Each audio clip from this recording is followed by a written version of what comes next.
다니엘서에 보면 다니엘의 세 친구라고 알려진 이 사드락과 메삭과 아벳느고라고 하는 사람이 나옵니다. 이 사람들이 그 두라 평지라고 하는 곳에 거대한 금신상을 느부갓네살 왕이 세우고 거기에 절하지 않으면 맹렬하게 타는 그 풀무불, 그러니까 용광로에 던져진다는 왕의 명령이 내려졌음에도 불구하고 그 신상에 절을 하지 않습니다. 죽으면 죽으리라고 하나님께서 우리를 맹렬히 타는 풀무불 가운데서 건지실 것이라고 믿고 만약에 하나님께서 건져내지 않으신다 하더라도 왕의 신들을 섬기지는 않겠다 이렇게 말을 합니다. 결국 그 세 사람은 평소보다 7배나 더 뜨겁게 한 이 풀무불에 던져지고 맙니다. 그런데 이 쇳물도 녹이는 그 뜨거운 풀무불에 던져진 세 사람은 머리털도 그을리지 않고 옷의 색깔도 변하지 않은 상태로 그대로 살아나게 되죠. 다니엘에게도 그런 기적이 일어납니다. 다리오 왕에 의해서 국무총리로 발탁된 다니엘이지만 그를 시기하는 사람들이 다니엘이 매일 하루에 3번씩 예루살렘을 향해서 하나님께 기도한다라는 사실을 알고는 다니엘을 이제 참소하기 위해서 한 달 동안 왕 외에 어떤 신이나 사람에게 기도해서는 안 된다라고 하는 기도 금지령을 내립니다. 만약에 그걸 어기면 사자굴에 던져져서 사자밥이 되겠다고 하는 거죠. 근데 다니엘은 그런 조서가 내려졌음을 알면서도 평소에 하던 대로 하나님께 기도를 합니다. 그래서 사자굴에 던져지게 됩니다. 이 사자굴에서 하룻밤을 지내지만 다니엘은 사자에게 잡혀 먹히지 않고 살아나게 됩니다. 다음날 일찍 사자굴로 찾아온 다리오 왕에게 다니엘은 이렇게 말을 하죠. 나의 하나님이 그의 천사를 보내서 사자들의 입을 봉하셨으므로 사자들이 나를 상해하지 못하였다. 하나님께서 천사를 보내서 신실한 믿음의 사람 다니엘을 사자로부터 보호해 주셨다라고 고백을 합니다. 그러니까 죽는 한이 있어도 금신상에 절하지 않고 믿음으로 살려고 몸부림쳤던 사드락과 메삭과 아벳느고, 그리고 사자굴에 던져진다 하더라도 하나님께 기도하는 것을 포기할 수 없었던 다니엘, 이렇게 믿음으로 살려고 하는 사람들을 하나님께서는 붙들어 주시고 은혜를 베풀어 살려 주신다라고 하는 것이죠. 근데 여러분, 우리가 신앙생활 하면서 이런 기적 같은 일만 일어난다면 얼마나 좋겠냐라고 하는 거예요. 바라기는 2024년 우리들의 삶에 이런 기적 같은 일들이 일어나기를 소망을 합니다. 자, 그런데 우리가 그런 일이 일어나지 않을 때가 너무나도 많죠. 뜨거운 풀무불에서 머리카락 하나 상하지 않게 지켜주시는 은혜도 있지만 우리가 살아가는 삶에서는 그런 은혜를 경험하지 못하면서 살아갈 때가 참 많습니다. 예전에 지금도 뭐 그렇긴 하지만 코로나가 극성을 부릴지라도 믿음의 사람들은 코로나에 안 걸리면 얼마나 좋겠어요. 그런데 믿음으로 기도하는 사람에게도 코로나는 걸립니다. 믿음의 사람들이 운전할 때 하나님께서 보호해 주셔서 이 교통사고가 나지 않고 늘 안전 운전만 하면은 얼마나 좋겠어요. 근데 믿음의 사람에게도 또 불현듯 교통사고가 일어나기도 합니다. 또 주님을 사랑하는 사람은 감기도 걸리지 않고 암도 피해가고 그러면 얼마나 좋겠어요. 그런데 신앙인들 가운데서 암에 걸리기도 하고 또 심지어 암으로 세상을 떠나는 경우도 있습니다. 열심히 기도하고 교회를 섬기는 사람들의 가정에는 자녀들이 원하는 대학에 다 입학을 하고 직장에도 다 한 번에 붙으면 얼마나 좋겠어요. 그런데 아무리 열심히 기도하고 또 주님을 위해서 봉사해도 대학에 낙방하는 자녀로 인해서 마음 아파하기도 하고 또 직장을 구하지 못하는 자녀로 인해서 근심하기도 합니다. 자, 왜 우리들에게는 이런 일이 일어나는 것이냐는 거죠. 다니엘은 사자굴에서도 건져주셨는데 왜 우리들에게는 그런 기적 같은 일이 일어나지 않느냐는 거예요. 사드락과 메삭과 아벳느고는 뜨거운 풀무불에서도 머리카락 하나 그을리지 않게 보호해 주셨는데 왜 우리들은 그런 기적 같은 일은 일어나지 않느냐라고 하는 것입니다. 우리가 신앙생활을 잘못해서 그런 걸까? 우리가 하나님을 사랑하지 않아서 그런 것일까? 아니면 우리에게 죄가 많아서 그런 걸까요? 자, 믿음장이라고 하는 히브리서 11장에는 믿음으로 살아온 사람들의 이야기를 하면서 이렇게 말을 합니다. 한번 찾아보겠습니다. 좀 읽어야 할 본문이 많아서 히브리서 11장 33절을 보겠습니다.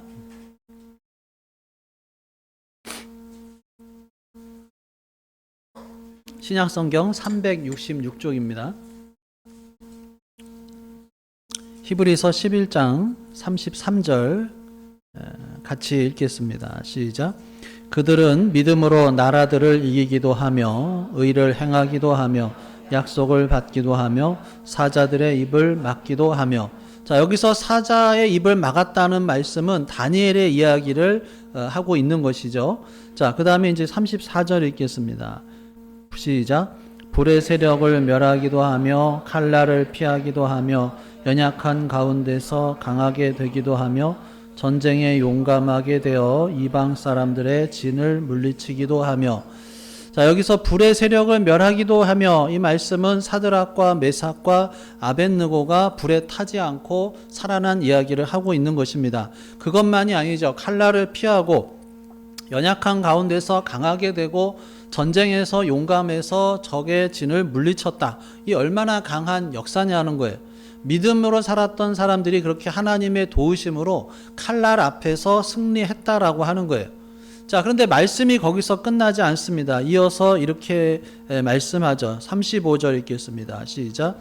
여자들은 자기의 죽은 자들을 부활로 받아들이기도 하며 또 어떤 이들은 더 좋은 부활을 얻고자 하여 심한 고문을 받되 구차히 풀려나기를 원치 아니하였으며. 자, 우리가 생각하는 것처럼 믿음이 늘 승리만 가져다 준 것은 아니라는 사실을 말씀하고 있습니다. 심한 고문을 받은 사람들도 많았어요. 그리고 그런 고문을 당해서 죽음에 이를지라도 그들은 그 고문을 회피하지 않습니다. 또 이어서 이렇게 말을 합니다. 36절 시작. 또 어떤 이들은 조롱과 채찍질 뿐 아니라 결박과 옥에 갇히는 시련도 받았으며. 사람들에게 조롱거리가 되고 채찍질을 당하고 붙잡혀서 결박을 당하고 옥에 갇히기도 했습니다. 누가요? 믿음의 사람들이. 또 이어서 말을 합니다. 37절 시작. 돌로 치는 것과 톱으로 켜는 것과 시험과 칼로 죽임을 당하고 양과 염소의 가죽을 입고 유리하여 궁핍과 환경과 받았으니. 더 끔찍한 일을 겪었다고 증언을 하고 있습니다. 최초의 순교자 스데반도 돌에 맞아 죽었고 12 사도 가운데 한 사람인 시몬은 기둥에 거꾸로 매달려서 이게 톱으로 잘려서 두동강이 나는 그런 형벌을 받고 순교했다고 알려지고 있습니다. 그러니까 초대교회 당시 믿음의 사람들 가운데 수많은 사람들이 궁핍한 삶을 살아야 했고 환난과 학대받는 일은 뭐 일상이었다라고 하는 거예요. 자, 그러면 여러분, 이런 사람들이 신앙생활을 잘못해서 이런 고난과 시련과 또 형벌과 죽음을 당했냐라고 하는 거예요. 아니면 하나님께서 다니엘과 그의 세 친구들처럼 사자와 또 풀무불에서 건져낼 능력이 없으셔서 그들을 그런 시련과 박해와 죽음 가운데 내버려 두셨느냐라고 하는 거예요. 우리가 잘 아는 것처럼 초대교회 성도들은 예수님을 믿는다는 것 때문에 붙잡혀서 원형 경기장에서 많은 사람들이 지켜보는 가운데 사자의 밥이 되기도 했습니다. 그때 하나님께서 다니엘에게 그러셨던 것처럼 사자들의 입을 막으셨으면 얼마나 좋았겠냐라고 하는 거예요. 그러면 그 광경을 지켜보던 사람들이 살아계신 하나님의 능력을 직접 눈으로 보게 되었을 것입니다. 믿음의 사람들이 자신들에게 달려드는 사자들 앞에서 무릎을 꿇고 기도할 때 사자들이 그들을 공격하는 것이 아니라 만약에 그들 앞에서 무릎을 꿇는 장면이 나왔다. 그러면 어쩌면 많은 사람들이 더 하나님을 인정하고 예수님을 믿는 역사가 일어났을런지도 모릅니다. 그런데 하나님께서는 그들을 그렇게 구해주시지도 않으셨고 박해를 받는 초대교회 성도들도 구차하게 자기들이 살려고 몸부림치지도 않았어요. 오히려 주님을 위해서 자신의 생명을 드릴 수 있는 것을 감사했습니다. 자, 히브리서 11장에서는 그렇게 믿음을 지키다가 시련을 겪고 박해를 받고 심지어 죽음에 이르는 사람들의 이야기를 하다가 38절에 보면 이런 말씀이 있죠. 이런 사람들은 세상이 감당하지 못하느니라.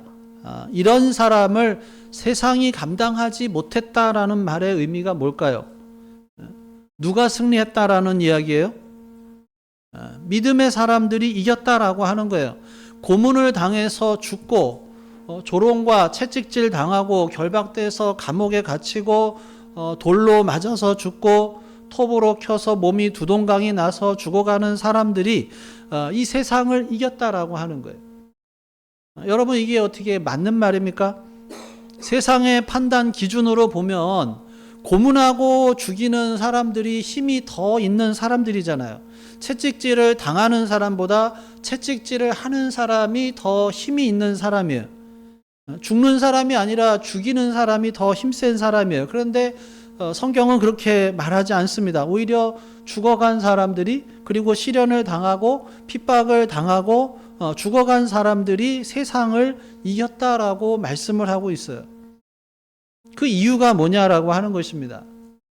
우리는 세상의 가치대로 생각을 하죠. 그래서 힘 있는 사람이 이기고 무기력하게 당하는 사람은 실패자다라고 생각을 합니다. 그런데 성경은 그렇게 말하지 않습니다. 때로는 지는 사람이 더 강하다는 거예요. 때로는 희생하는 사람이 더 복되다는 거예요. 때로는 죽는 사람이 승리자다라고 합니다. 왜 그러느냐라고 하는 거예요. 자, 우리는 질문을 이렇게 바꿔볼 수 있습니다. 왜 하나님께서는 모든 당신의 백성들에게 다니엘에게 그러셨던 것처럼 왜 기적을 베풀지 않느냐는 거예요. 사드락과 메삭과 아벳느고처럼 왜 우리를 시련과 고난의 풀무불 가운데서 건져내지 않으시냐는 것이에요. 분명한 것은 하나님께 능력이 없어서 그러신 것은 아니죠. 하나님께서 당신의 백성들을 죽음의 위협으로부터 건져내실 능력이 없으시기 때문에 당신의 백성들을 그냥 내버려 두시는 것은 아니다라고 하는 것입니다. 당신의 백성들이 고난당하고 시련을 겪고 궁핍해지는 것을 바라보면서 그것을 즐기는 것은 결코 아닙니다. 그럼 왜 우리들에게, 믿음의 사람들에게 그런 어려움들이 일어나고 왜 그때 하나님께서는 개입하지 않으시느냐라고 하는 것입니다. 하나님께서도 당신의 백성들이 고통당하는 것을 좋아하지 않으시고 오히려 하나님의 백성들이 복되게 살아가는 것을 기뻐하시죠. 그리고 복 주시는 것을 좋아하십니다. 근데 하나님께서 우리들에게 우리가 건강하게 사는 것보다 더 원하시는 것이 있다는 거예요. 우리가 질병에서 치료되는 것보다도 더 원하시는 것이 있습니다. 그것이 뭐냐 하면 바로 우리가 하나님 안에 거하는 것입니다. 그러니까 우리가 하나님과 아름다운 관계를 맺으면서 사는 것이죠. 우리가 성경을 보면은 많은 기적이 일어났던 것을 볼 수가 있죠. 예수님께서도 이 땅에 사시면서 많은 기적을 베푸셨어요. 병자를 고치시고 귀신 들린 자에게 귀신을 쫓아내 주시고 또 앞을 보지 못하는 자를 보게 하시고 배고픈 자에게 오병이어의 기적을 베푸셔서 풍족히 먹게 하시고 심지어는 죽은 자들 살려주셨어요. 성경은 그런 기적을 표적이다라고 이야기를 합니다. 표적이라고 하는 것은 그것이 목적이라는 게 아니라 그것을 통해서 더 중요한 것을 보게 하신다는 거예요. 더 중요한 것을 가르치기 위한 방편이다라고 하는 것입니다. 자, 그러면 병이 고쳐지는 것보다 주님께서 더 중요하게 여기셨던 것이 뭐냐는 거예요. 귀신의 지배에서 벗어나는 것보다 더 중요한 건 뭐냐는 거예요. 배고픔에서 해방되는 것보다 더 중요한 건 뭘까요? 그것은 바로 주님을 나의 구주로 모시고 살아가는 것입니다. 주님께서 우리들의 주인이신 것을 고백하며 주인으로 모시고 사는 거예요. 예수님께서 그런 기적을 보여주셨던 것은 예수님이 구주시라는 것, 구세주라고 하는 것을 보여주시는 표적이라고 하는 것입니다. 자, 오늘 본문을 보면 예수님께서 당신 자신을 참 포도나무라고 말씀을 하셔요. 그리고 우리를 그 포도나무에 붙어 있어야 하는 가지라고 말씀을 하십니다. 자, 가지는 나무에 붙어 있을 때만 살아있는 존재죠. 마찬가지로 우리가 그리스도이신 예수님 안에 있지 않으면 우리는 살아있는 존재가 아니다라고 하는 것입니다. 자, 그래서 4절에서는 내 안에 거하라고 말씀을 하셔요. 4절 같이 읽어보겠습니다. 시작. 내 안에 거하라.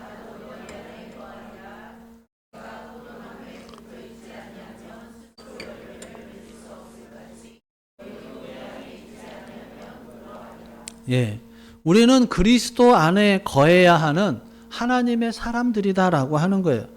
하나님의 사람들은 그리스도 안에 머물러 있어야 합니다. 그리스도 안에 머물지 않으면 버려진 가지 같은 존재라는 거예요. 자, 6절을 읽겠습니다. 시작. 사람이 내 안에 거하지 아니하면 가지처럼 밖에 버려져 마르나니 사람들이 그것을 모아다가 불에 던져 사르느니라. 주님 안에 거하지 않으면 버려져 말라 비틀어진 가지 같은 존재가 되고 만다라고 하는 거예요. 그리고 오늘 본문에서 또 하나 중요한 것이 있습니다. 그것은 가지인 우리가 포도나무 줄기인 예수님께 붙어 있어서 많은 열매를 맺게 하기 위해서 가지치기를 하신다는 거예요. 자, 2절을 읽겠습니다. 시작. 무릇 내게 붙어 있어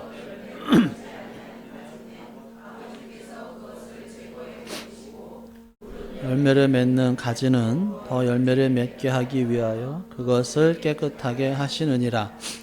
더 많은 열매를 맺게 하기 위해서 필요 없는 가지, 열매 맺음에 도움이 되지 않는 가지를 잘라내신다는 말씀이에요. 그것은 우리에게도 똑같이 해당이 됩니다. 우리가 살아가면서 가지치기를 당하듯이 때로는 아픔의 과정을 거치기도 합니다. 때로는 고통의 순간을 겪기도 해요. 때로는 내가 가지고 있고 내가 즐기고 있는 것들을 하나님께서 거두어 가실 때도 있습니다. 그 이유가 뭐냐? 왜 우리가 좋아하는 것을 가져가실까? 왜 우리를 고통의 순간으로 밀어 넣으실까? 그 이유는 그렇게 함으로써 우리가 주님 안에 온전히 거할 수 있기 때문에 그런 것이죠. 우리가 더욱더 주님을 가까이 하고 주님 안에 온전히 거하도록 하기 위함입니다. 우리는 평안을 구하죠. 그런데 평안하면 또 하나님을 잊어버리고 하나님과의 관계에서 멀어지기가 쉽습니다. 그래서 평안을 잠깐 거두시고 우리들에게 시련을 겪게 하시기도 합니다. 우리는 행복을 구하지만 또 행복을 누리면서 하나님의 은혜는 잊어버립니다. 그래서 주님 안에 거하지 못하고 또 세상에 취해서 사니까 하나님께서 잠시 또 행복을 거두시기도 합니다. 그래야 우리가 주님을 기억하고 주님께 한 걸음 더 가까이 갈 수 있기 때문에 그런 것이죠. 사랑하는 여러분, 올 한 해 우리들의 삶이 행복이 가득하고 평안이 넘치고 기쁨이 충만한 삶이 될 수 있기를 간절히 바랍니다. 그런데 그것보다도 하나님께서 우리들에게 더 원하시는 것이 있다라고 하는 거예요. 그게 뭐냐 하면 바로 하나님 안에 거하는 것이라는 거예요. 예수님 안에 거해서 예수님과 행복한 관계를 맺는 것입니다. 세상의 즐거움이 아니라 그리스도 안에 있는 즐거움을 누리는 것입니다. 나 자신의 행복이 아니라 주님과의 함께하는 행복을 누리도록 말이죠.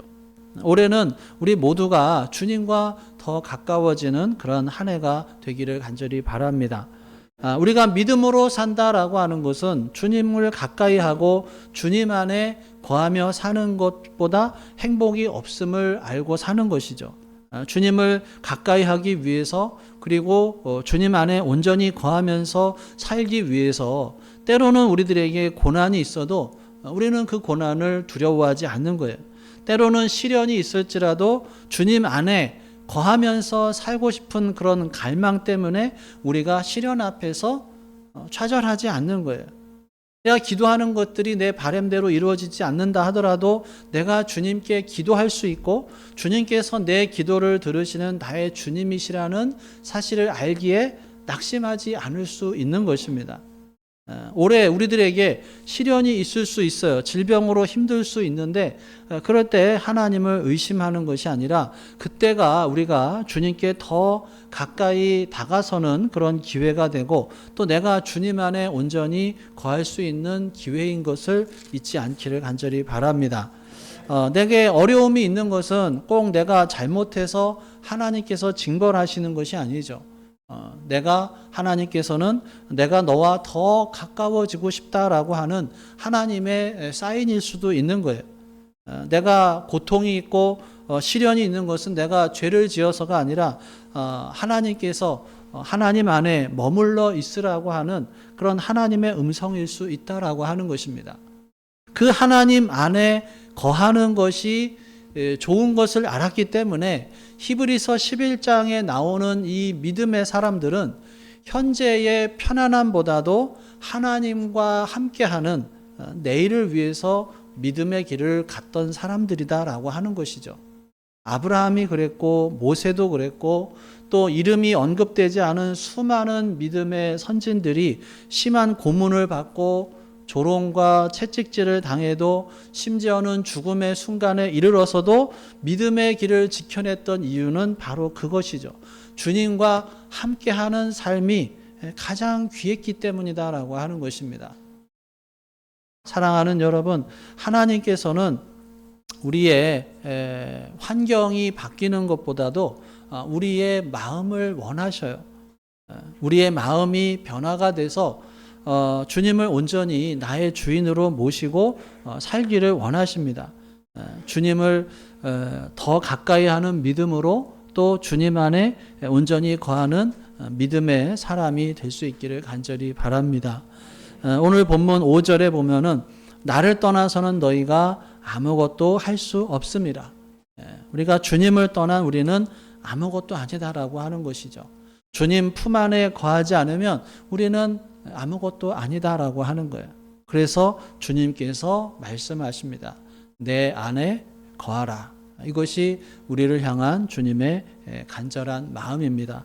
이런 주님의 마음을 알고 주님 안에 거하며 사는 최고의 축복을 누리는 우리가 될 수 있기를 주님의 이름으로 축원합니다.